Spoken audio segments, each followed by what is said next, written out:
Far East Broadcasting Company Philippines, in partnership with Green Hills Christian Fellowship Ortigas, bring you a message from the Word of God.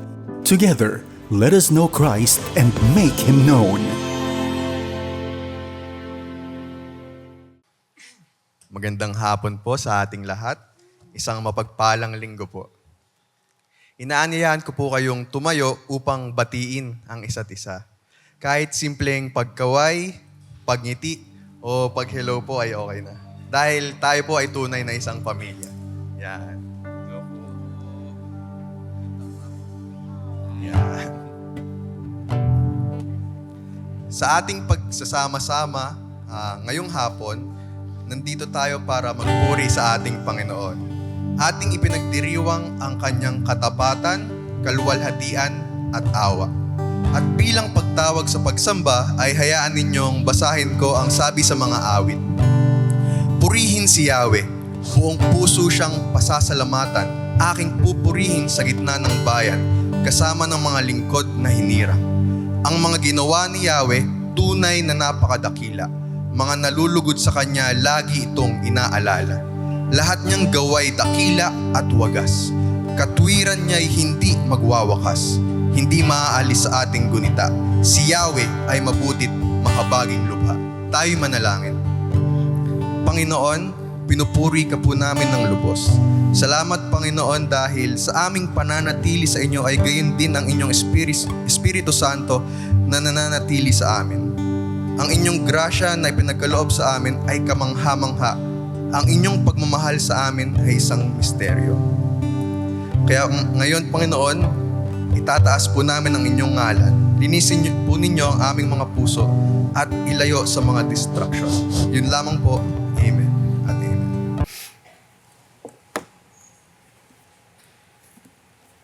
Tayo po ay babasa ng banal na kasulatan. Kaya buksan po natin ang ating mga Biblia.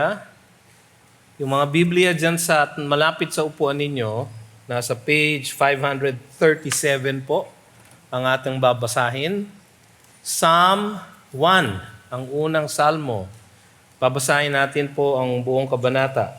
Psalm 1, 1 to 6. Yun po ang ating babasahin.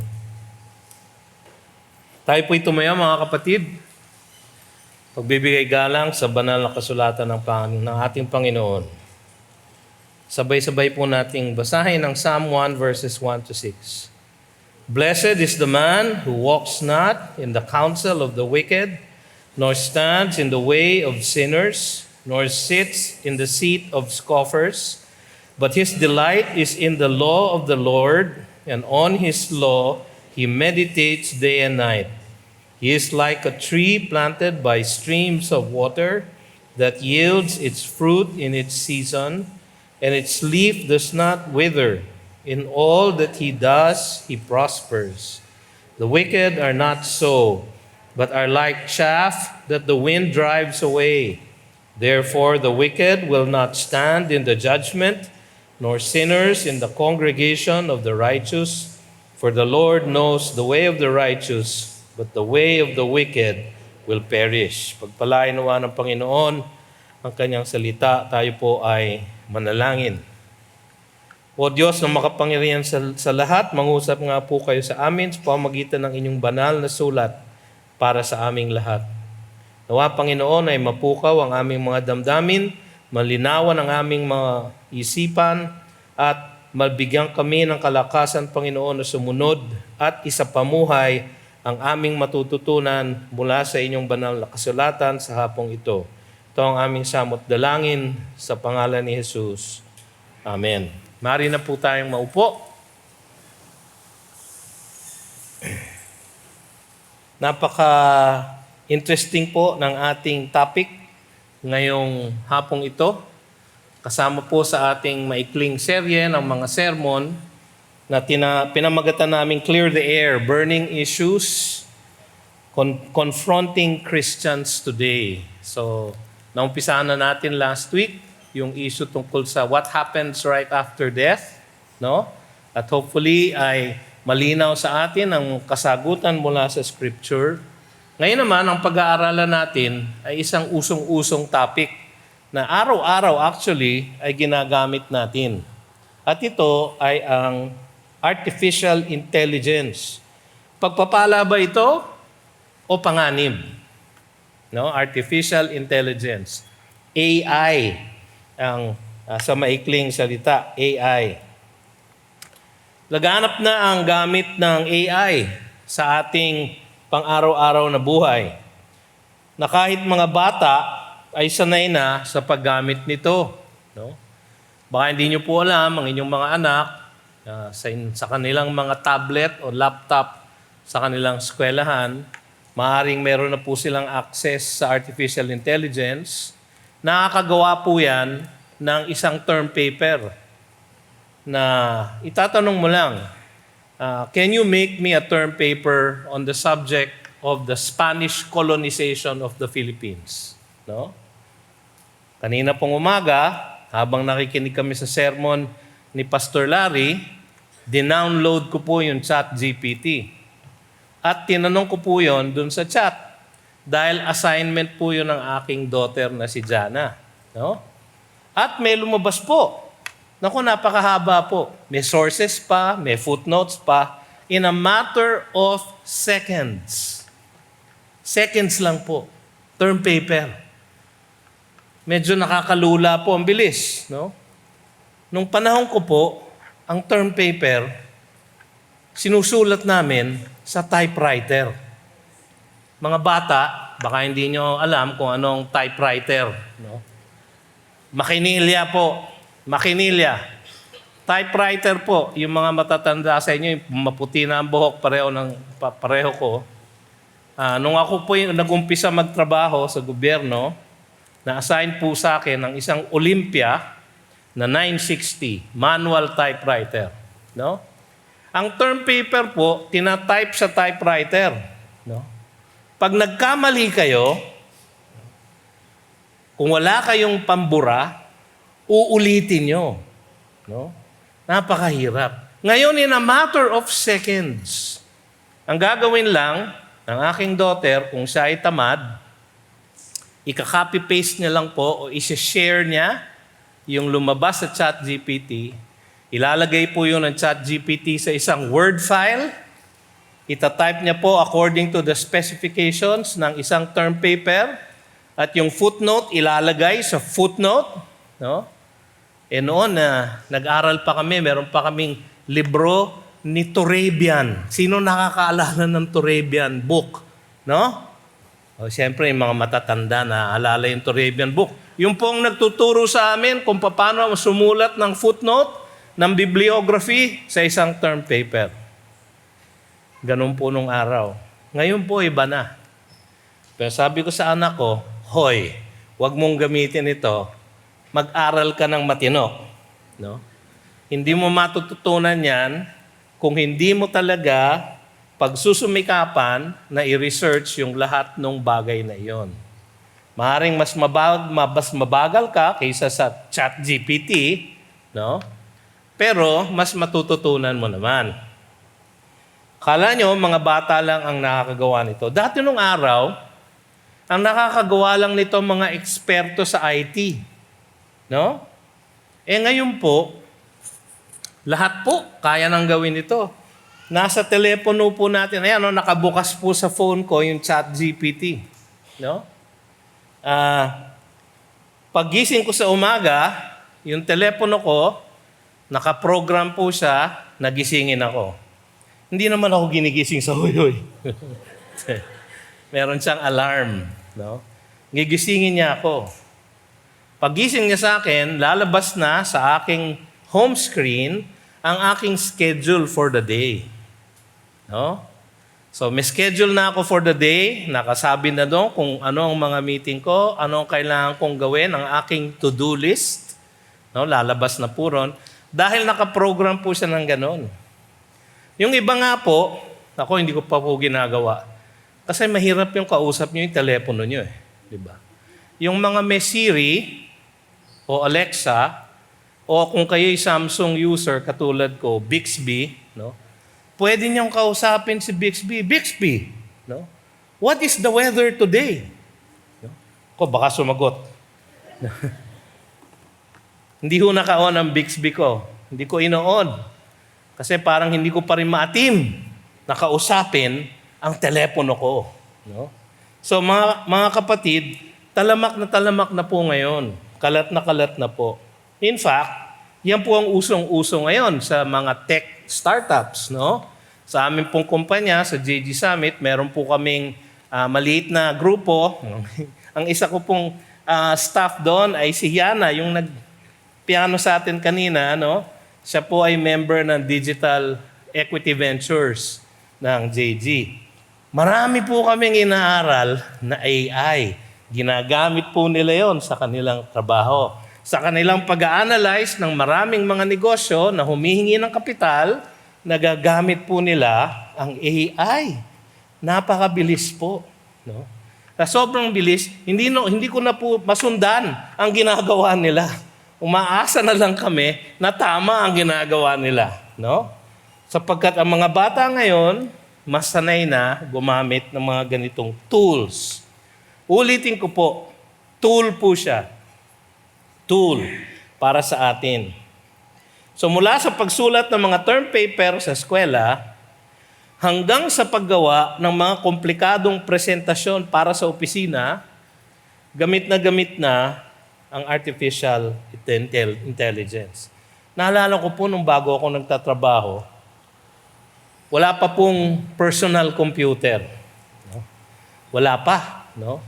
Ang computer nasa isang kwarto. No? Ang tawag po namin mainframe. No? At para nyo magamit yung mainframe ay napakahirap gamitin. No? Nagkaroon lang po ng personal computer nung ako po ay nag-aaral ng graduate school sa AIM. At nagkaroon po ako ng first na personal computer ko, isang Apple IIe. No?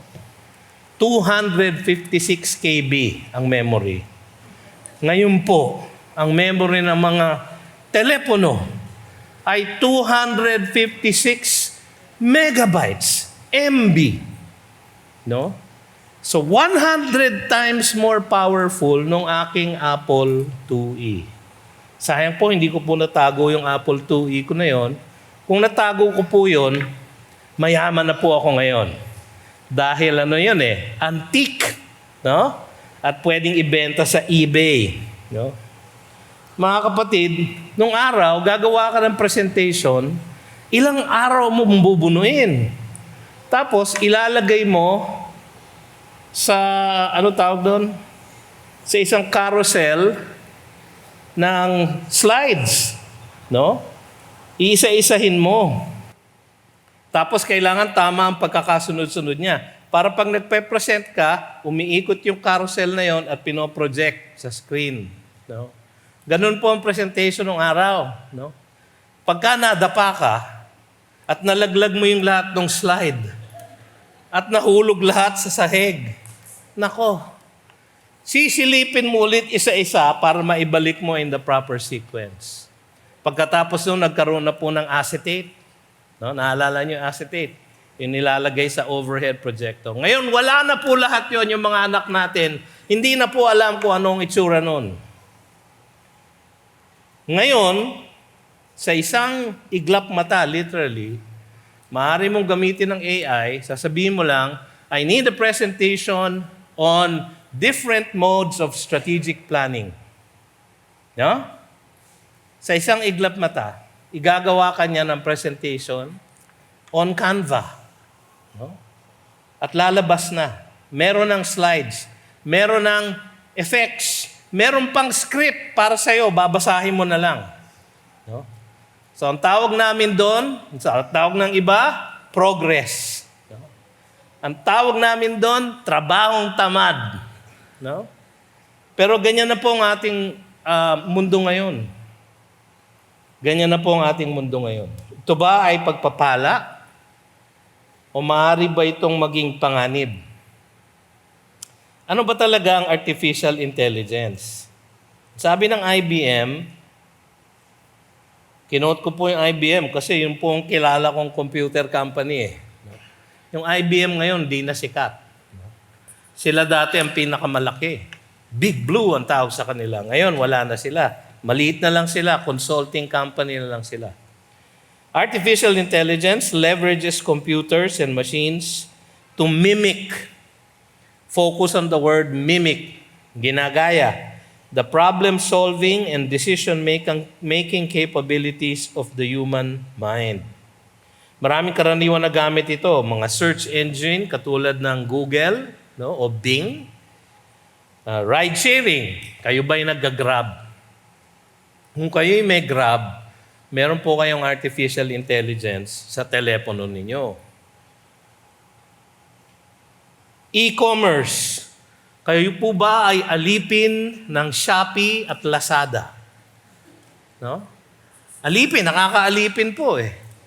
Lalo na po pag malapit na ang 66, 11, 22, 33, 11, 11. No? Meron nang nagpa-prompt na notification sa ating mga telepono. May sale, may sale, may sale.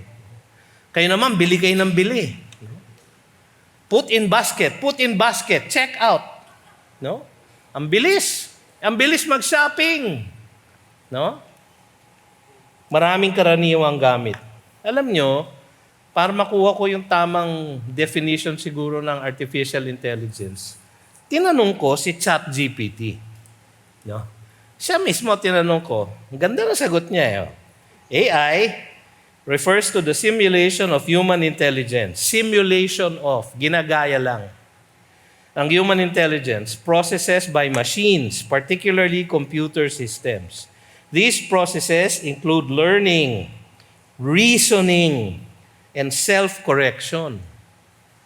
So, ang key features ng AI ay learning, reasoning, problem-solving, natural language processing. Alam niyo po ba, kung minsan, yung outline ko po sa Tagalog service, palagi kong sinusulat sa Tagalog.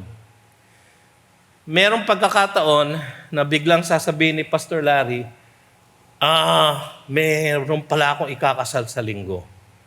Ikaw ang magse-sermon sa English. So gagawa ako ngayon ng English outline. Dahil iniisip ko na po sa Tagalog, no? Ang gagawin ko po, itatranslate ko na lang po sa English. Mas mahirap po mag-translate mula sa Tagalog papuntang English kaysa sa English papuntang Tagalog. Inisip ko sa Tagalog, no? AI lang yan, no? Google Translate ang tawag nila. So, pinatranslate ko ang isang Tagalog na outline ko sa English. Naku, marami na pong heretical na sinabi. Mali ang translation. Ang tawag nga nila, lost in translation. Kaya, natural language processing, perception, sensory data na sense ng AI. Yung aking pong relo, minomonitor niya ang aking heart rate. No? So, hindi ko po suot yung relo na yun ngayon, pero yung relo ko na yun, minomonitor niya ang heart rate ko. No? Napapansin ko, pag malapit na ako mag-sermon, tumataas na yung heart rate ko. Maabot na ng 110, 113. Parang exercise level na, no? Yung heart rate ko. Pagbaba ko mula sa pagsisermon, bababa na. 75 to 85 na siya ulit. Meron silang sensory perception. Namomonitor niya ang aking pagtulog. Pati ang lakas ng aking paghilik. Grabe, no? Nakaka-insulto. You snored. Sabihin nung aking mobile app. No? Sasabihin niya, natulog ako ng 6.5 hours. 2 hours, REM sleep. 45 minutes, deep sleep. Ba? May monitor siyang ganun. Tinatrack ko po yun over time dahil kailangan ko pong maganda ang tulog ko. So meron po siyang ganung function. Sensory perception. Merong types of AI. Yung madalas nating gamitin ngayon, ang tawag po sa kanya, narrow AI or weak AI. Designed for specific tasks. Voice assistants, pareho ni Siri. No? Si Siri po, dati may Apple phone po ako. No? Kaya po ako lumipat sa Samsung dahil di kami magkasundo ni Siri. No? Dahil si Siri po, pagka medyo iba na ang accent mo, No? Mali na ang pick up niya para sa directory mo, di ba? So, kailangan, pagka napapatawagan ko, halimbawa, yung isang aking asawa ng pamangkin ko, call Raymond Tolentino. Sasabihin ni Siri, I do not recognize that name. O sige. Call Raymond Tolentino. Ayan, makukuha na niya. Lumipat na ako sa Samsung.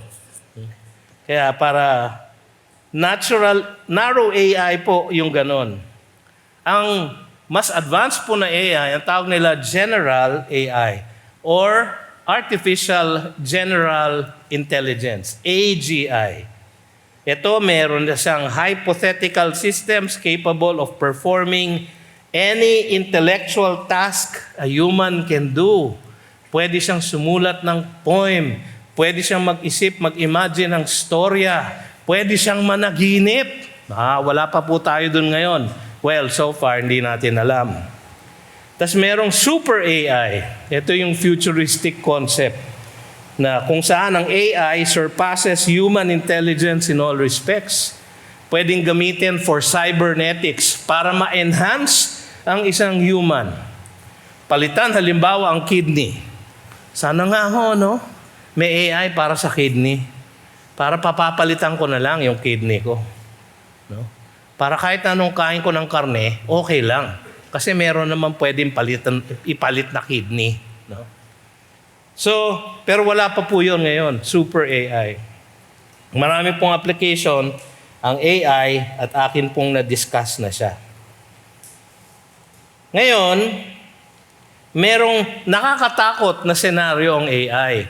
Kung hahanapin nyo siya sa YouTube, marami po kayong mapapanood na video tungkol sa scary version ng AI. Lalo na sa mga nakakilalo na nagbabasa ng Biblia.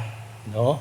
Kasi, kung tatandaan natin, sa Revelations 13, may dinidescribe na Antichrist at kanyang false prophet. At napakaraming sinasabi doon na parang napaka-imposibleng mangyari unless it is supernatural. Of course, dahil niloob ng Diyos, maaaring mangyari even supernaturally. Pero ang sabi ng iba, pwedeng mangyari not just with supernatural intelligence, but also with super artificial intelligence. No? Katulad halimbawa ng sinasabi sa Revelations 13, verses 13 to 15. It performs great signs, even making fire come down from heaven to earth in front of people. And by the signs that it is allowed to work in the presence of the beast, ito yung false prophet, it deceives those who dwell on earth, telling them to make an image for the beast that was wounded by the sword and yet lived. And it was allowed to give breath to the image of the beast, so that the image of the beast might even speak and might cause those who would not worship the image of the beast to be slain. Maraming nagsasabi, wag po kayong matakot. Wala pa po tayo doon. Pero posible ba ito? Siguro po. Super AI ang tawag sa kanila. No? Ngayon, dapat ba nating katakutan ng AI? Hindi po. Ang AI, dapat nating ituring na part of common grace. Common grace. Mga ibinigay sa atin ng Panginoon na pwede nating gawing mga kasangkapan o tools para sa ating pagpapala. Ito ay binigay niya sa lahat ng siyang nilikha o kasama ng kanyang providence. So dalawang titignan natin dito, yung common grace na concept at providence. Ang sabi sa Matthew 5:45, "For He makes His sun rise on the evil and on the good, and sends rain on the just and on the unjust." Ito po ang konsepto ng common grace. Ang ating Panginoon, dahil sa kanyang kabutihan, pinagpapala ang kanyang sang nilikha, whether evil or good, no, with common grace, katulad ng ulan. Ang AI po ay isa sa mga kasangkapang binigay ng Panginoon na pwede nating gamitin for our good. No? So hindi natin siya dapat katakutan.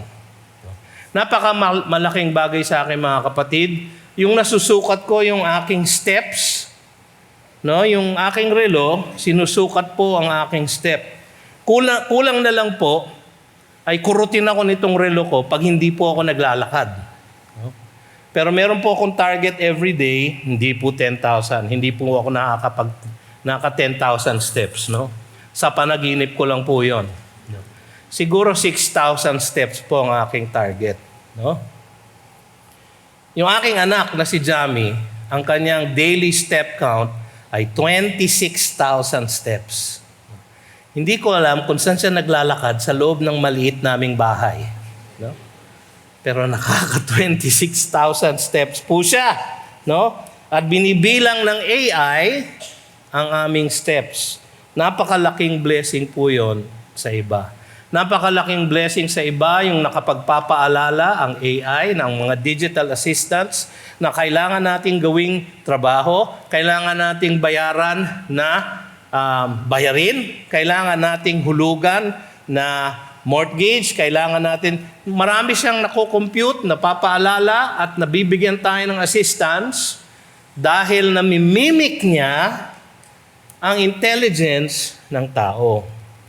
Mga kapatid, ang providence po, ang doctrine ng providence ayon sa Westminster Confession ay ganito.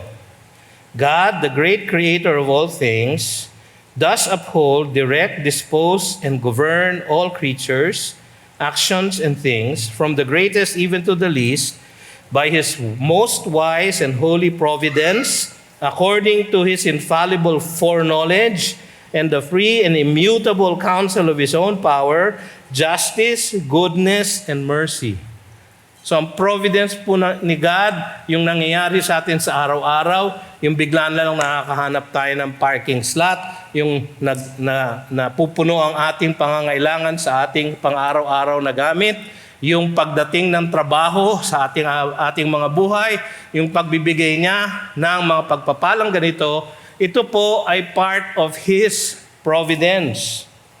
The central point of the doctrine of providence is the stress on God's government of the universe. He rules His creation with absolute sovereignty. No? Wala pong bagay na sa Kanya inalilingid. O wala pong bagay na Kanya hindi kayang gawin. So ang AI ba ay nasa ilalim ng Kanyang pamamahala? Opo mga kapatid. Ito ba ay maaaring gamitin ng Diyos para sa kabutihan? Yes po mga kapatid. Ito ba ay pwedeng gamitin ng mga kaaway ng ating Panginoon para sa ating panganib? Oo din po mga kapatid. Titingnan po natin ang ilang mga halimbawa. Ang lahat ng nangyayari sa atin, sa ating mundo, ay nasa plano na ng ating Diyos. Sinabi na nga niya kay Daniel, si Daniel, no? Kailan siya nabuhay? 8th century BC. No? Si Daniel, sa Daniel 12:4, nakatanggap siya ng prophecy, yung sabi sa kanya, but you, Daniel, shut up the words and seal the book until the time of the end. Many shall run to and fro, and knowledge shall increase. Knowledge shall increase. Ang tawag po sa atin ngayon is the information age. The age of knowledge. Ang AI po ay isa lang sa tatlong klaseng knowledge na alam natin. Merong divine intelligence. Yung po ang intelligence ng ating Panginoon na gumawa ng lahat ng langit at lupa. Merong natural or human intelligence. Sabi niya sa Genesis 1:26, let us make man in our image. No? So binigyan tayo ng kakayahan na pamunuan ang ating mundo. The human intelligence. At merong artificial intelligence. Meron po yan, no, sa Biblia. Hindi po siya sinasabi mismo na artificial intelligence, pero yung lahat ng developments dyan sa area na yan ay nasa ilalim ng kapangyarihan at plano ng ating Diyos. Huwag po tayong matakot. Okay?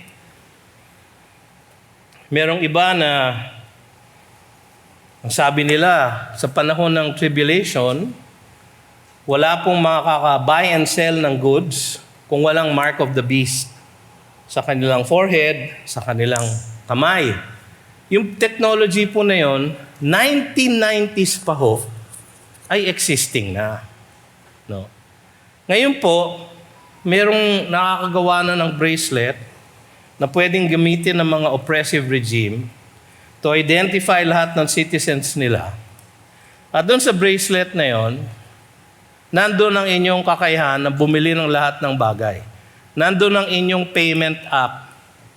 Hindi na po malayo yun sa mga may Apple Watch, di ba? Sino sa inyo ang may Apple Watch na ginagamit nyo na pamili? No? Sa mga convenience store. Meron din po akong app na ganun dito. Meron na po tayong mga digital bank. Katulad ng pinakamahusay na GoTime Bank. Pasensya na po, konting advertisement. Marami po, 6 po yan digital bank na yan. Meron na pong GCash, meron na pong Maya, meron na pong PayMongo. Lahat po yan ay ginagamit para sa pagpapala ng lahat ng sangnilikha. Ang lahat ng karunungan ay galing sa Diyos. 1 Samuel 2:3. For the Lord is a God of knowledge. Sabi ni Hannah sa kanyang awit, no? Nung siya ay nanalangin at siya binigyan ng isang anak na lalaki. For the Lord is a God of knowledge. Sa Proverbs 9:10, ang sabi doon, the fear of the Lord is the beginning of wisdom, and the knowledge of the Holy One is insight. Ang tunay na nakapagpapala na knowledge or na intelligence ay yung nagmumula o nag-uumpisa sa pagkilala ng Diyos. Sapagkat ang AI po, kung walang moral compass, kung walang ethical guidelines, maaari pong gamitin para sa masama. Ang tao ay nilikha sa imahe ng Diyos, Genesis 1:27. Binigyan ng kaluluwa, Genesis 2:7. And God created Adam out of the dust of the earth, and He breathed into his nostrils and gave him life. Tayo po ay may soul. Ang AI po walang soul. Wala po siyang spirit. Yun ang isang bagay na hindi niya mamimimik kasi ang pinagmumulan lang nun ay ang ating Diyos. Tanging Diyos lamang ang tagalikha ng lahat. Pero ang AI ay maaaring gamitin ng kaaway para maging panganib sa atin. Pero tingnan natin kung paano ito maaaring maging pagpapala. Una, sa pagmimisyon. Matthew 28:19-20, nandoon ang Great Commission. We are to make disciples of all the nations, baptizing them in the name of the Father, the Son, and the Holy Spirit, and teaching them to obey all that He has commanded us. And lo, He is with us always until the end of the age. Yan po ang pinagbilin sa atin ng Panginoon. Napapabilis ng AI ang pagsalin ng Biblia sa iba't ibang wika. Ngayon po, meron na pong automatic translation. Meron pong pinakitang slide si Pastor Larry kanina ng isang hearing aid. Hindi po siya para kay Pastor Larry. No? Merong hearing aid na pag pinrogram niyo po at binigay sa kausap niyo, yung kausap niyo na ayan. Nakita niyo yan? Real-time translator earbuds. No? Lalagay sa tenga, yung kausap nyo, isusuot niya, isi-share nyo ang gospel sa Tagalog, maintindihan niya sa Espanyol. Napakalaking tulong nito sa pagmimisyon. Mas maraming maaabot ng mga tao na hindi pa batid ang Ebanghelyo. Ang Wycliffe at SIL na translators ng Biblia, ginagamit din na po, nakakagamit na po ng AI tools. Pero sabi nga ng isang kaibigan ko, si Simon Ong, nakasama sa board ng Wycliffe, hindi po sila solely dependent on AI. Napapabilis lang ng AI ang pag-translate ng basic na syntax ng isang lingwahe para mai-translate ang Biblia na mas mabilis. Mga kapatid, ang lahat ng lingwahe sa buong mundo ay merong sinusundan na isang basic algorithm. No? Ang tawag po sa science na yan ay mathematical linguistics. Alam ko po yan kasi meron po ako siyang pinsan. Hindi ko alam paano ako nagkaroon ng pinsan na matalino. No? Pero meron po akong pinsan na genius.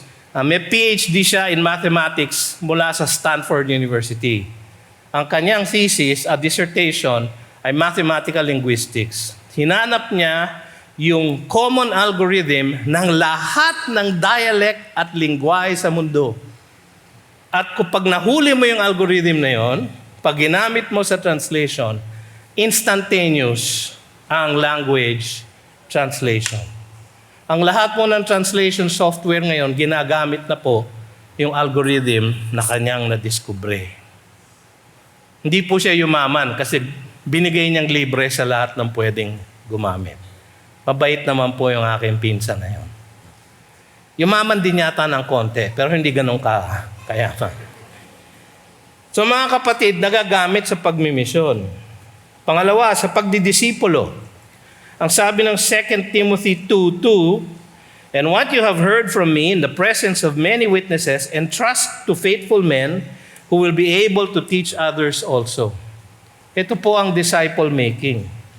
Sa 2 Timothy chapter 3:16, ang basis po ng ating pagdidisipulo ay ang scriptures. Kasi all scripture is breathed out by God and profitable for teaching, for reproof, for correction, and for training in righteousness. So sa pagdidisipulo, mas mapapalaganap ng AI ang mga wasto at matuwid na katuruan na mula sa Biblia. Almost instantaneous, yung mga katuruan natin ay napapanood, nababasa ng mas higit na nakararaming tao. Nakakatuwa po kung minsan, meron po akong isang kaklase sa elementary. Elementary pa po, 1967 po yun. No? Minsan magme-message sa akin sa Facebook Messenger, sabihin na, Johan, ang tawag sa akin ng grade school, Johan. Second name ko po kasi yun. No? Johan, napanood ko yung video mo. No? Pastor ka na pala ngayon. Ano nangyari sa'yo? Maabang kwento po yun. Pero ganun madalas ang tanong. Pero napapanood po nila. Siya po ay nasa Alaska. No? Siguro mga 40 years na kami hindi nakikita. Pero nakarating sa kanya ang mga bagay na nila-live stream natin. Yung ganitong klaseng capability, napakalaki po ng implikasyon para sa pagdidisipulo. Pwede po natin magkaroon ng halimbawa, sa atin pong sariling church, meron po tayong life journey materials na nasa website natin. Pwede nyo pong i-download sa telepono nyo para kung magdi-disciple kayo ng kasama nyo, yung ating How to Grow series nandoon, yung ating membership class nandoon, yung How to Study the Bible nandoon. No? Pati yung ating Evantel, yung good news, yung bad news, good news, sharing the gospel nandoon. Kung gusto niyo mag-share ng gospel, pwede niyo pong gamitin ang AI ng telepono ninyo para i-download yung mga materials na yon magmula sa ating website. Actually, pwede niyong ma-monitor ang mga dinidisipulo nyo sa pamamagitan ng mga chats. No? Yung pong mga kabataan ngayon, meron pong ginagamit na service na ang tawag nila Discord. Hindi ko alam kung bakit ang isang Discord na tinatawag na service ay communication tool. Ang pangalan, Discord. Parang mali ang branding, no? Pero alam nyo, yung ating mga kabataan, yung kanilang mga Y group, yung mga dinidisipulo nila, nami-meet nila kahit nung pandemic sa pamamagitan ng Discord. So napaka-useful po sa pagdidisipulo.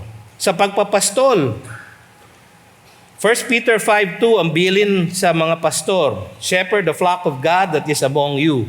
Kayo po yun. Kayo po ang inassign sa akin. "Exercising oversight, not under compulsion, but willingly as God would have you." Mas matututukan ng mga pastor, ang mga miyembro na nangangailangan ng panalangin at payo. Meron na po tayong facility sa ating website na kung meron po kayong prayer request, pwede nyong i-open yung website at meron pong prompt na message app para pwede nyong i-message ang inyong prayer request. Ganyan po kami nakakatanggap ng prayer request. Meron na po tayong mga Viber chat, Messenger chat, na pwede nyong i-access At kung pwede nyo i-share publicly ang inyong prayer request, pwede nyo pong ipadala doon. Nagagamit po at mas natututukan ang pagpapastol. Ang sabi kasi sa Galatians 6:1 and 2, "Brothers, if anyone is caught in any transgression, you who are spiritual should restore him in a spirit of gentleness. Keep watch on yourself lest you too be tempted. Bear one another's burdens and so fulfill the law of the Lord." Isang responsibilidad po ng kapastoran ng church na ito, ng mga leaders ng inyong mga growth groups, na pagpastulan ang mga naka-assign sa amin. Mas matututukan po namin with the help of AI. Huwag kayong maglala, hindi namin kayo pinagmamasdan o minamasid. No? Wala pa po tayong ganong kakayahan. Voluntary pa lang ho. Meron na po tayo sa ating church na database ng lahat ng mga miyembro natin. So yung ating assimilation ministry, ini-input doon ang ating mga pangalan, email, phone number, address, para kung kailangan kayong abutan, lahat ng miyembro ng GCF nakakaboto, no, officially through yung ating ganong klaseng sistema. So mas madali ang pagpapastol. Nung araw, no, ako po'y pastor ng isang community church. Kailangan ko pong dalawin isa-isa ang mga roughly 50 families, no, na part ng aming community church. Maganda po doon, kilala mo lahat, no? Kilala ko po lahat, sino siya, sino asawa niya, sino mga anak niya, sino ang kaaway niya, sino ang inuutangan niya. No? Alam lahat ng pastor. No? Ang hirap, wala kang katahimikan. Minsan kahit gitna ng gabi, may kakatok sa bahay mo kasi community church, magkakapit bahay po kami. No? Kakatokin po kami sa gitna ng gabi. No? Ayan, wala pong AI yan. No? Kakatokin ka at iiyak, "Pastor, iniwan po ako ng boyfriend ko." Sabi ko, "Ay, finally." Kasi makulit ka eh. No? So, ganyan po kami mag-counseling doon. Medyo brusko. No? Pakikipag-ugnayan. Sabi sa Acts 2:46, "And day by day, attending the temple together and breaking bread in their homes, they received their food with glad and generous hearts." So they met in the temple, tayo, and we meet here on Sunday, and in small groups. Yan po ang sistema natin hanggang ngayon. We meet those in the pasture and those in the pen. No? Yung big church, small church. Yan po ay napapaganda, mainam na kasangkapan ng AI sa pagmamasid ng mga interes at pangangailangan ng kapatiran at pamamahala at pagtuturo ng mga small groups. So yung mga pagpapala at marami pang iba. Ano naman ang pwedeng panganib? Una, labis na pag-asa sa AI imbis na sa Biblia mismo. Yung binasa natin kanina, ang blessings ng isang lalaki na ayon sa verse 2, "His delight is in the law of the Lord, and on His law he meditates day and night." Yung AI hindi po marunong mag-meditate. Pwede niyang ulit-ulitin sa inyo yung memory verse nyo, pero hindi niya yon maibabaon sa puso nyo. Wala pong ganong kakayahan ng AI.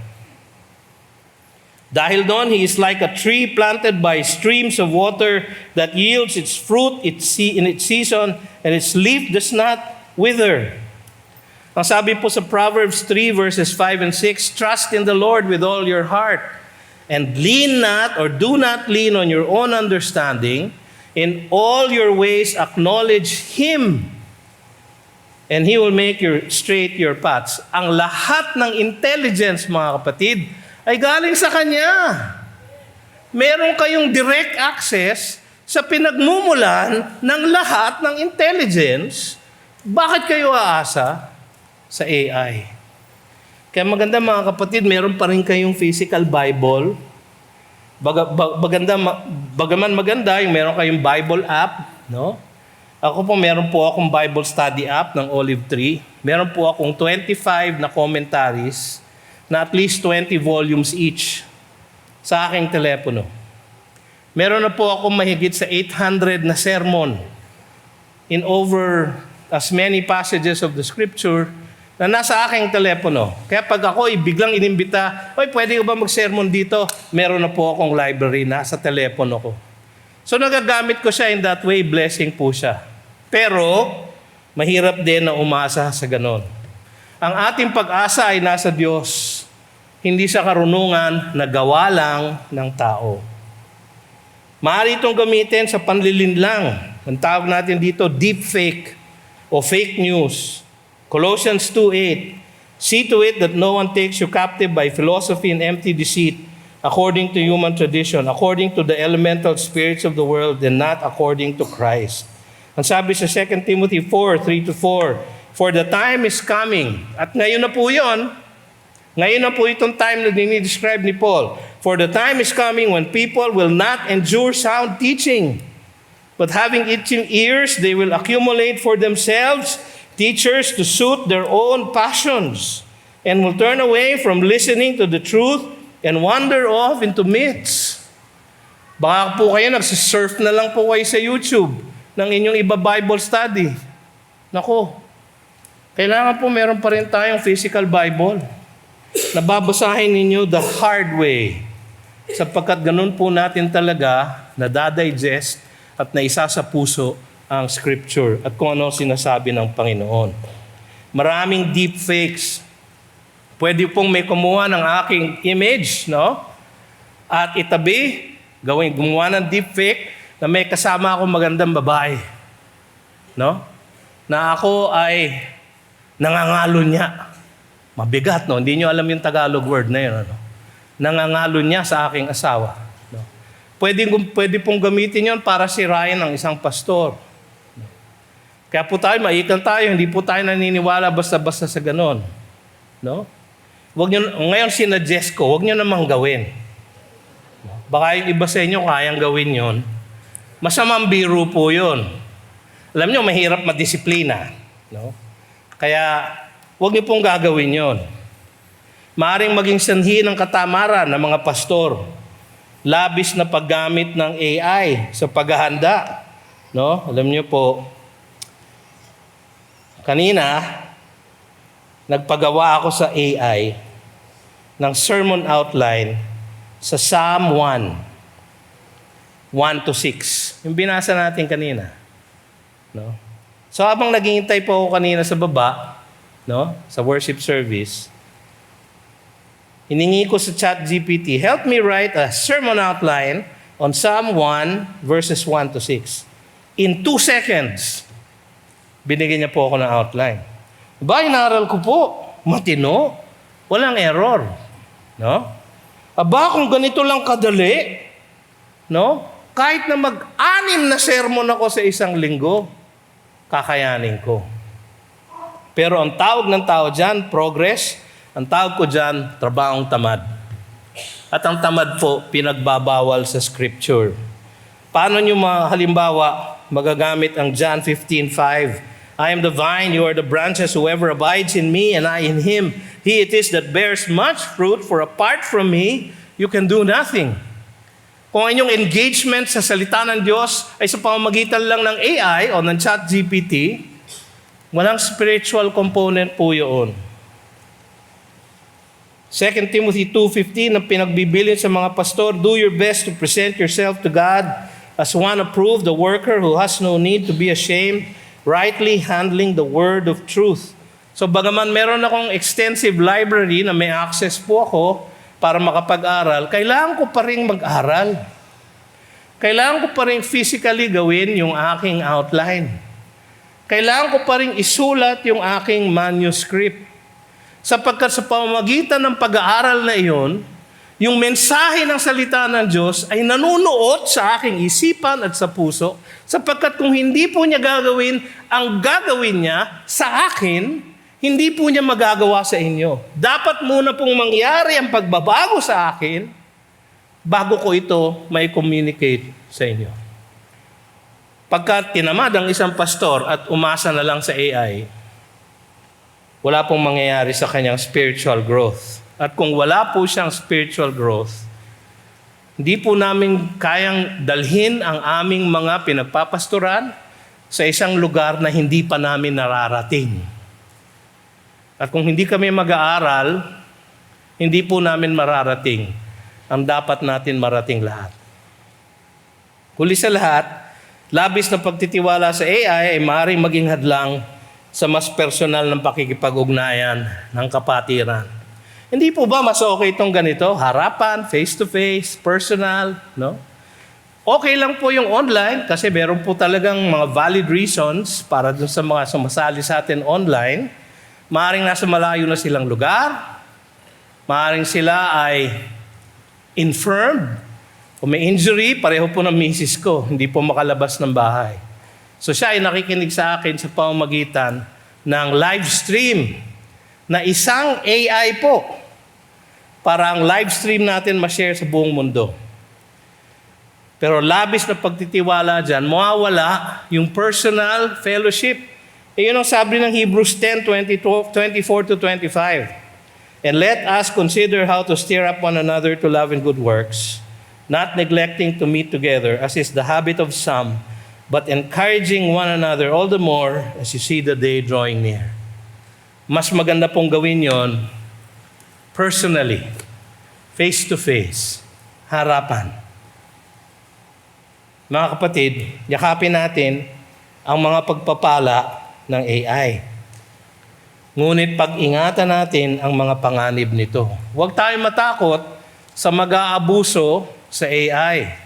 Maaaring gamitin ni Satanas para ipasatupad yung sinasabi sa Revelations 13, sa Daniel 12, sa Daniel 9, yung mga predictions and prophecies about the end times and the Antichrist. Maaari talagang gamitin ng ating kaaway, ang AI, para maisakatuparan yun. Pero huwag kayong mag-alala. Ang AI po ay nasa ilalim ng kapangyarihan ng ating makapangyarihang Diyos. Hindi niya po papayagan mangyari ang hindi dapat mangyari, lalo na sa kanyang mga hinirang tulad natin. Ang ating pagtitiwala ay dapat laging nasa dakilang paghahari ng ating Diyos sa lahat at ang kanyang tiyak na paghawak sa ating mga buhay at sa ating daigdig. Meron pong divine intelligence, kung saan nagmula ang human intelligence, kung saan nagmula ang natural, ang artificial intelligence. So, third string na lang ang artificial intelligence. Mas higit pa rin ang human intelligence. Dahil ang human intelligence may soul. Lalong higit ang divine intelligence. Ang sabi ng Biblia, and you, beloved, sabi ni Paul, you have the mind of Christ. You have the mind of Christ sapagkat nasa atin ang kanyang mga salita. If we have the mind of Christ, we have the ultimate intelligence, which is the mind of God. Tayo po'y tumayo at tayo manalangin.